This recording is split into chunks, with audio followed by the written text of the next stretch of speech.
Hi, it's Katie from Skirt Strategies, and this is the monthly tip for women in leadership. We give you a small little leadership tactic that you can work on immediately to help be more effective as a woman. I'm at a conference here in Portland, Maine of women educators, and this is the merchandising portion of the conference. So you see a little bit of shopping going on behind me.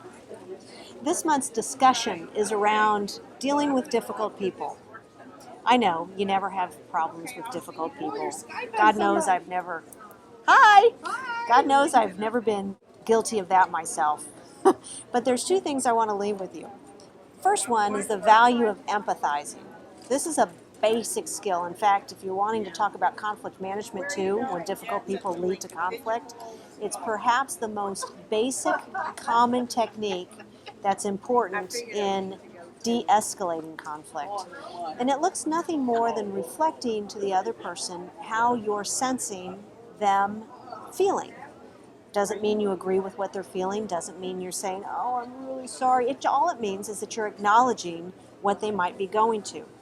When you're dealing with a difficult person, it's a great idea to be reflective of what you're hearing from them. If you hear them say they disagree with something, say, that sounds like it's difficult for you. If you hear them being angry about something, say, well, I can see how that might make you angry. Now, you don't want to become a parrot, but you want to be someone that is sending the message that you're listening. You'll find that this keeps the person from being able to engage you. Often, they're wanting to be difficult and engaging you in a negative way. And boy, if you're not careful, that'll happen really quickly. So the first tip is to be empathetic in such a way that you're reflecting and acknowledging.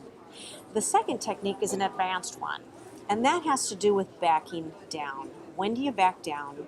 When do you have the backbone to back down?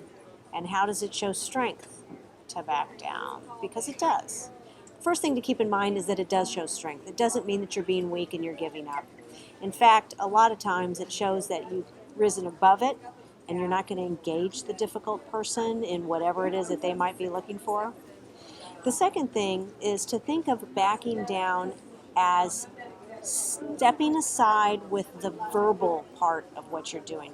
And listen to the amount of airtime that you might have with this difficult person. For most of them, they're trying to get you to be in the game with them. And if you're not going to play that game, then you're going to have to watch the amount that you talk. So identify how much you're verbally engaging with them and maybe stop talking.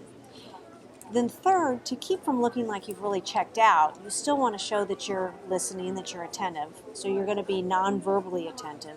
But you might start considering how your questions are going.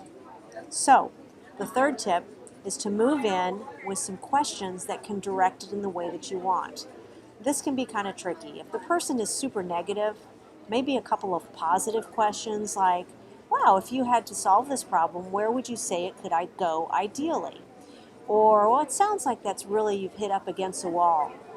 Could you tell me what you think is causing that? Now you're reflecting again how you think they're of value and they're less likely to be negative about it. I know difficult people are going to happen in all sorts of flavors, left and right, and we have them day to day. The best thing that I can have you remember is to keep your wits about you, be a strong skirt strategist, and stay focused. Those of you that are in the monthly membership know that you'll be getting something once each week about this topic to drill down just a little bit more. If you'd like to join the ranks of those members, it's only $8 a month, and we'd love to have you. We'll hold you accountable, and you'll be a part of the cause. Thanks, and have a great one.